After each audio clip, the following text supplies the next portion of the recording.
Everyone, so welcome again to my channel. आज जो topic है वो थोड़ा सा सीरियस टॉपिक ही कह लो आप, बट इसमें डरने वाली कोई बात नहीं है अगर मैं सीरियस बोल रही हूँ। ये आज जो मेरा टॉपिक है, जिस टॉपिक पे मैं बात करने वाली हूँ, वो लाइफ को लेके है कि लाइफ में जो प्रैक्टिकल चीज़ें हमारे काम आती हैं। बट ये जो प्रैक्टिकल चीज़ों की बात कर रही हूँ, जो भी प्रैक्टिकल टिप्स मैं आपको देने वाली हूँ, आपके साथ शेयर करने वाली हूँ आज, ये स्पेशली वुमेन ओरिएंटेड हैं, वुमेन पे फोकस्ड हैं, और स्पेशली सिंगल मदर्स के लिए। सिंगल मदर्स को क्या प्रॉब्लम्स आती हैं लाइफ में और उनके क्या सॉल्यूशंस हो सकते हैं, मैं कोशिश करूंगी कि मैं वो सॉल्यूशंस आपके साथ शेयर करूं, ताकि अगर आप कोई ऐसी प्रॉब्लम फेस कर रहे हो तो आपको उसमें कुछ हेल्प मिल सके। तो ये प्रैक्टिकल टिप्स रहेंगे। मैं कोशिश करूंगी मैं ज़्यादा से ज़्यादा पॉइंट्स को, तो मैं ये बोलूँगी कि सिंगल मदर होना एक बहुत ही चैलेंजिंग रोल है एक वुमेन के लिए। अकेले बच्चों को भी संभालना, उनकी टेक केयर करना, प्लस अगर वो वुमेन वर्किंग है तो ये चैलेंजिंग हो जाता है बहुत ज़्यादा। इन केस अगर वो वुमेन जो है सिंगल मदर है, अगर वो वर्किंग नहीं है तो वो कुछ अलग चैलेंजेस हैं। अगर वर्किंग मदर है, सिंगल मदर है, तो उनके कुछ अलग चैलेंजेस हैं, कुछ कॉमन भी हैं। तो आज वन बाय वन एक चैलेंज, एक प्रॉब्लम को लेंगे और उसके सॉल्यूशंस मैं बताऊंगी।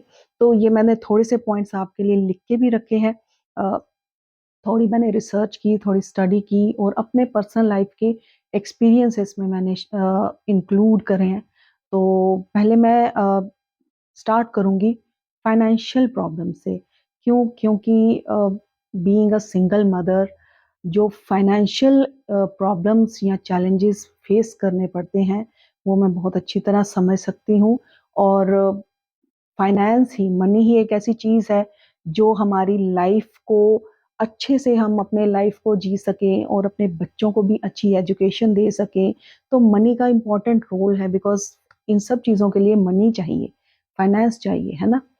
तो फाइनेंशियल प्रॉब्लम यह आता है कि सिंगल मदर्स स्पेशली, क्योंकि सिंगल हैंडेड हैं, और ज़रूरी नहीं है कि सभी सिंगल मदर्स वर्किंग हो, तो फाइनेंशियल क्राइसिस उनको फेस करना पड़ता है, जिसकी वजह से वो अपने बच्चों को भी अच्छी एजुकेशन दिलवाने में कई बारी अ, समर्थ नहीं हो पाती, दिलवा नहीं सकती, और ये दुख उनको अंदर खाता रहता है। दूसरा, जो डेली लाइफ की रूटीन आपको, लाइक खाना, कपड़ा, जो 3 चीज़ें हम बेसिक सुनते आए ना, रोटी, कपड़ा, मकान, ये चीज़ें भी अरेंज करना बहुत मुश्किल हो जाता है।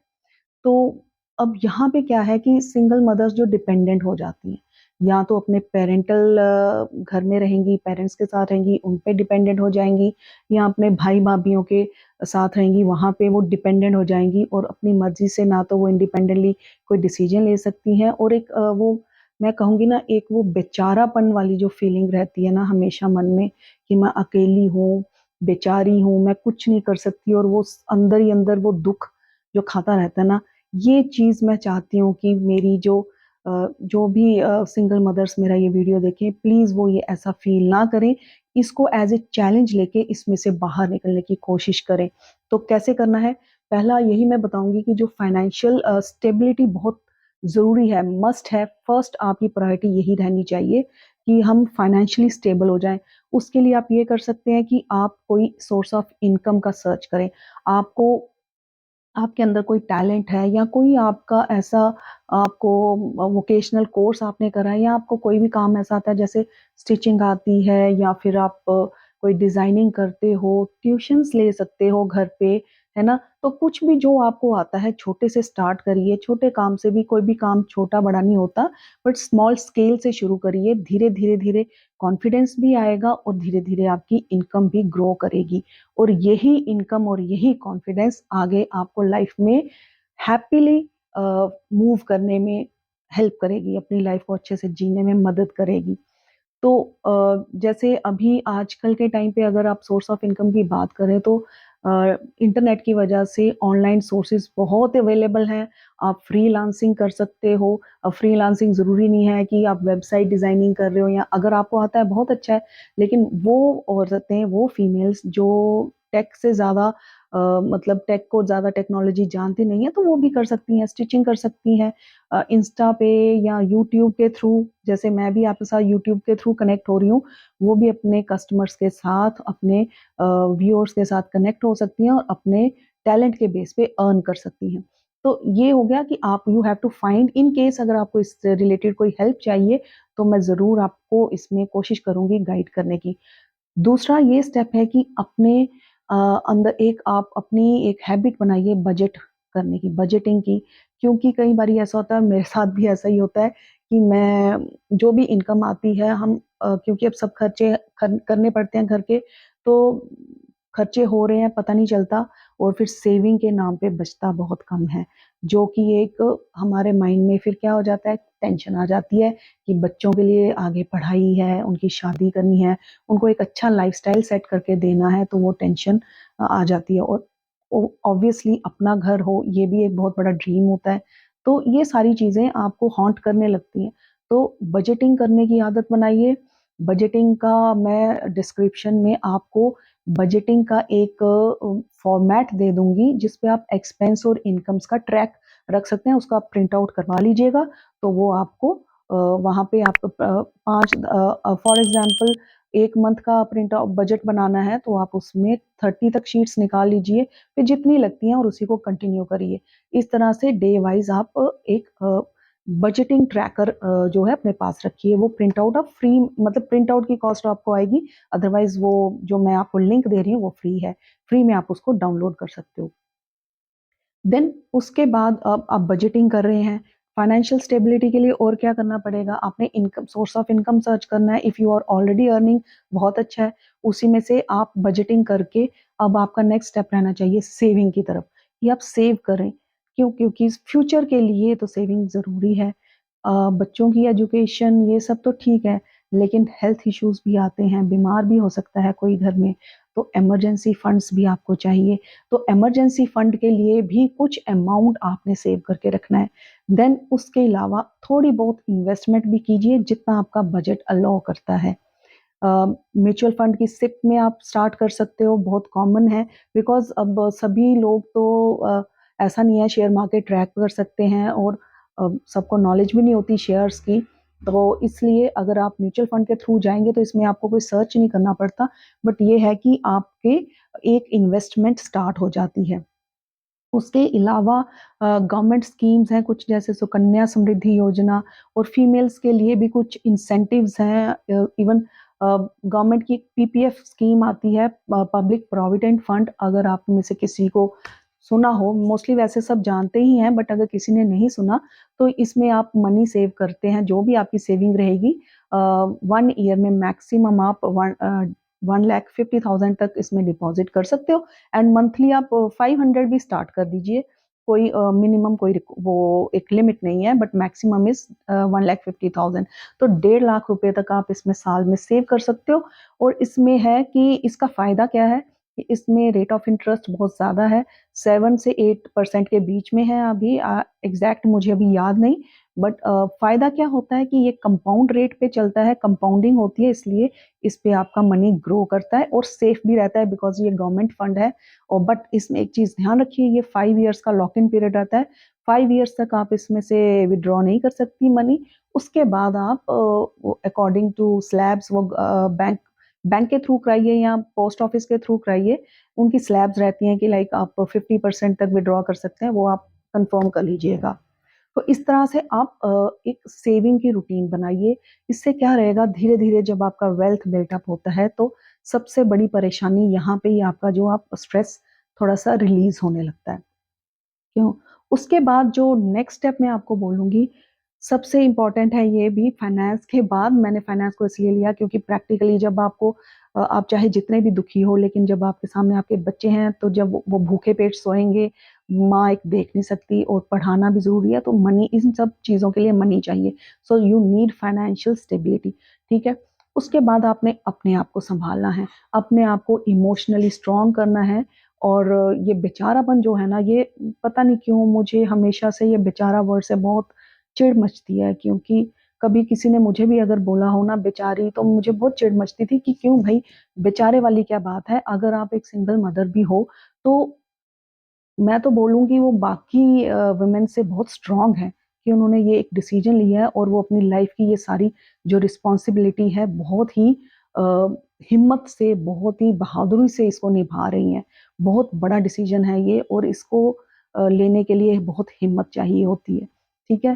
तो बेचारे वाली तो बिल्कुल कोई बात नहीं है, प्राउड फील करो कि आई एम स्ट्रॉन्ग और मैं खुद सब कुछ मैनेज कर रही हूँ और अच्छे से मैनेज कर रही हूँ। और वर्क ऑन योरसेल्फ, अपने आप को अपग्रेड करने में, अपने आप को स्ट्रॉन्ग बनाने में आपने वर्क करना है, उस पे काम करना है। उसके लिए आप क्या कर सकते हो, सेकंड पॉइंट मैं बताऊँगी इमोशनल वेल-बीइंग। इसके लिए जैसे मैं भी अ अ, मतलब मैं भी जिस चीज़ पे काम करती हूँ दैट इज़ सेल्फ लव। तो सेल्फ लव मीन्स इसका मतलब ये नहीं है कि आपको सेल्फ सेंट्रिक हो जाना है या सेल्फिश हो जाना है, नहीं। सेल्फ लव का मतलब ये है कि आपने अपने आप को भी प्यार करना है। जब आप अपने आप को प्यार करोगे, अपने आप को हेल्दी रखने की कोशिश करोगे, अपने आप को हैप्पी रखने की कोशिश करोगे, जब आप खुद हेल्दी और हैप्पी होगे, तो आपके आस-पास के लोग, आपकी फैमिली, आपके बच्चे वो उन पे भी वो इफ़ेक्ट आएगा और वो भी हैप्पी रहेंगे। अगर आप ही बीमार पड़े हो, ठीक है, डिप्रेस्ड हो, आजकल जैसे कॉमन वर्ड है मैं बहुत डिप्रेशन में हूँ, भाई डिप्रेशन में हो तो निकला जा सकता है उसमें से।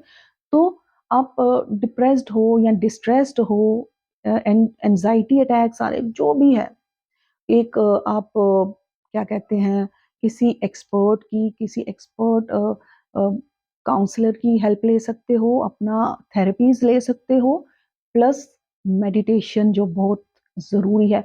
और मेडिटेशन ऐसा नहीं है कि आपको कोई साधना करनी है या कोई टिपिकल कोर्स जो आजकल करा दे, नहीं नहीं। आप ऐसा करिए जिस भी भगवान को आप दिल से मानते हो ना, जैसे मैं कृष्णा को मानती हूँ, आप जिसको भी मानते हो, आप बस उनके सामने बैठिए, जो भी दुखड़े हैं उनके सामने रोने हैं, किसी और के सामने नहीं रोने हैं क्योंकि बाकी कोई आपकी ना कोई मदद कर सकते हैं ना कुछ, उल्टा वो आपके दुख को और बढ़ाएँगे बेचारी, बेचारी बोल के। तो आपने भगवान के आगे बैठ के जिसको भी आप दिल से मानते हो, उनको अपनी प्रॉब्लम बतानी है, उन्हीं से हिम्मत माँगनी है, उन्हीं से आपने गाइडेंस माँगनी है। और थोड़ी देर शांति में बैठना है उनके सामने। आप खुद देखोगे डे बाय डे आप कैसे स्ट्रॉन्ग होते जाओगे। और एक और चीज़ अगर आप कर सको तो आप नाम जप ज़रूर कीजिए, या तो ओम का जप करिए, वो आपके ऊपर है, आप 1 माला करना चाहते हो, 2 माला जितना भी, लेकिन पूरी श्रद्धा से। और या फिर जिसको भी आप दिल से प्यार से मानते हो, जैसे मैं कृष्ण को मानती हूँ तो जैसे कृष्ण कृष्ण कृष्ण ऐसे करके माला कीजिए। राम को अगर आप मानते हो तो राम राम राम, जिसको भी, ठीक है ना। तो मंत्र जाप मैं सजेस्ट नहीं करती क्योंकि मंत्रा की चैंटिंग के बहुत सारे रूल्स एंड रेगुलेशंस होती हैं और उनके कुछ इफेक्ट्स भी हो सकते हैं। तो मंत्र जो है एक कॉमन मंत्र है जिसके साइड इफेक्ट्स नहीं है, वो है ओम। तो ओम चैंट कर सकते हो, या फिर जिस भी देवता को या भगवान को आप मानते हो उनका नाम जप इज जो है ये मतलब इसमें लीनियंसी होती है, ज़्यादा स्ट्रिक्ट रूल्स नहीं होते। तो ये आप कर सकते हो। तो इससे क्या होगा, इमोशनल एंड मेंटल स्ट्रेंथ आपको मिलेगी, जो बहुत ज़रूरी है। क्योंकि जो सिंगल मदर्स हैं वो ऑब्वियसली उनका ट्रॉमेटिक पास्ट रहा होता है और वो उनको तंग करता है। बार-बार याद आती हैं चीज़ें, ठीक है? कभी-कभी अकेलापन भी लगता है, दुखी भी हो जाते हैं और कभी बीमार हैं तो कुछ ज़्यादा, जब भी बीमार होते हैं तो ज़्यादा ही अपने आप पे ना एक तो बेचारापन फ़ील होने लगता है, दूसरा अकेलापन लगता है और चिंता हो जाती है फ्यूचर की, अपने बच्चों को लेकर स्पेशली। तो अपने आप को मेंटली एंड फिजिकली स्ट्रॉन्ग रखना है। एक्सरसाइज भी ज़रूर कीजिए, ये तो अभी मैंने आपको बताया कि मेंटली आपने कैसे अपने आप को स्ट्रॉन्ग करना है, स्टेबल करना है। दूसरा फिजिकली भी स्ट्रॉन्ग करना है, बिकॉज़ आपका माइंड आपकी बॉडी से जुड़ा है। अगर आप बीमार हो, फॉर एग्ज़ाम्पल आप बेड पे हो, उठ नहीं सकते हो, अब आपका माइंड क्या बड़े-बड़े सपने देख रहे हैं, आप उसको पूरा कर सकते हो। जब आप बीमार बेड पे पड़े हो, पेन में हो, तो उस टाइम पे आप पॉज़िटिव माइंड नहीं रख सकते, बहुत मुश्किल है ना? तो फिज़िकली भी आपको स्ट्रॉन्ग रहना है, फिज़िकल वेल-बीइंग, हेल्थ की तरफ भी आपको ध्यान देना है। उसके लिए डाइट अपनी अच्छी रखेंगे, है ना? हेल्दी डाइट लेंगे और थोड़ी बहुत घर पे ही, ज़रूरी नहीं है जिम जॉइन करने हैं महँगे-महँगे, नो। कोई आप घर पे भी एक्सरसाइज कीजिए नॉर्मल, सुबह वॉक कीजिए, प्राणायाम्स कीजिए। प्राणायाम आपकी फिज़िकल हेल्थ के साथ-साथ आपको मेंटल हेल्थ भी आपकी इम्प्रूव करते हैं। तो ये रहेगा आपकी अपनी हेल्थ की साइड के टिप्स जो आपको करने हैं। अब नेक्स्ट जो टिप आपके साथ शेयर कर रही हूँ वो ये है कि आपने अपनी वर्क लाइफ और फैमिली लाइफ में बैलेंस बनाना है। ऐसा नहीं है, देखिए बीइंग अ सिंगल मदर आप ये सोचने लगो कि मतलब एक स्ट्रेस रहता है, बहुत काम है, ऑफिस भी घर भी सब काम खुद अकेले मैनेज करना है, तो एक स्ट्रेस बना रहता है। बट ये स्ट्रेस कहीं ना आपके बच्चों को भी अफेक्ट करता है, और इस भागा दौड़ी में आप अपने बच्चों को टाइम नहीं दे पा रहे होते और बच्चे ये चीज़ मिस करते हैं।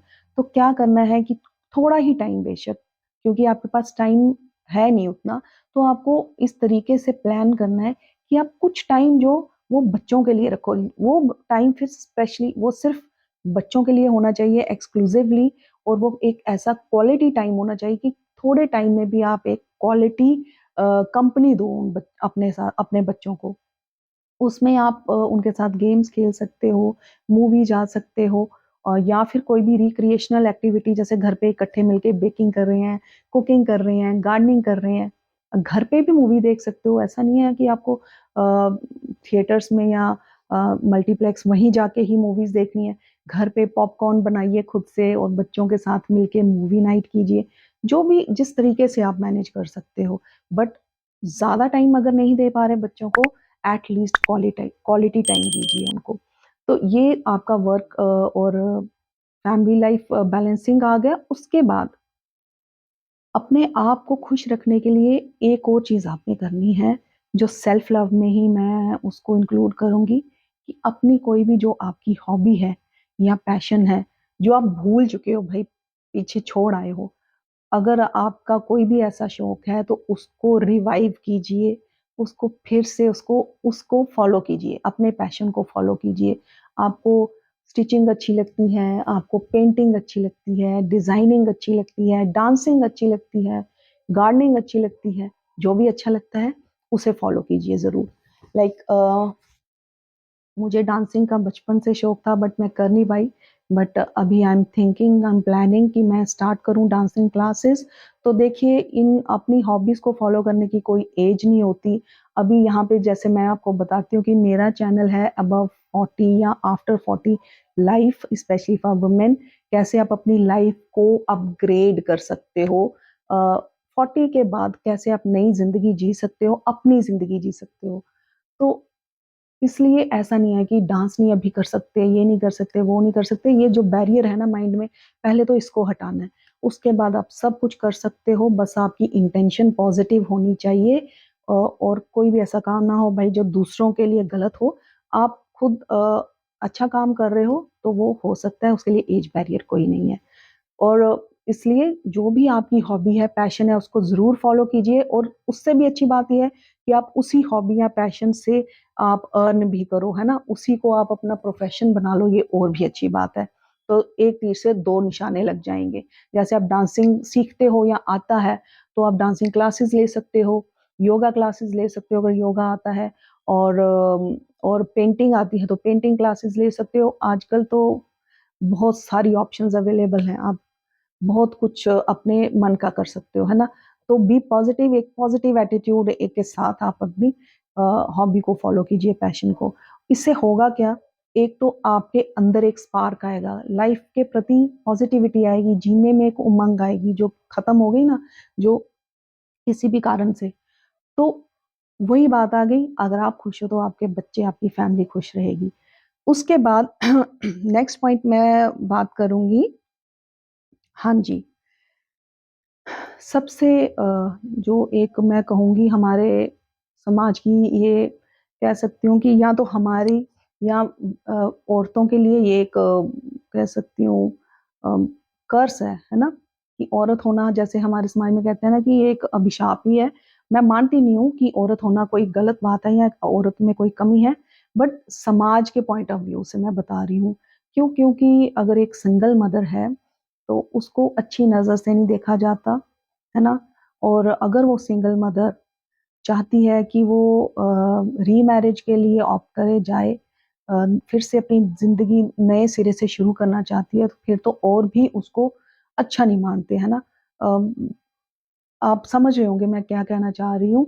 तो ये जो सोशल स्टिग्मा बना हुआ है ना, तो इस चीज़ से फाइट करना पड़ता है एक सिंगल मदर को डेली बेसिस पे।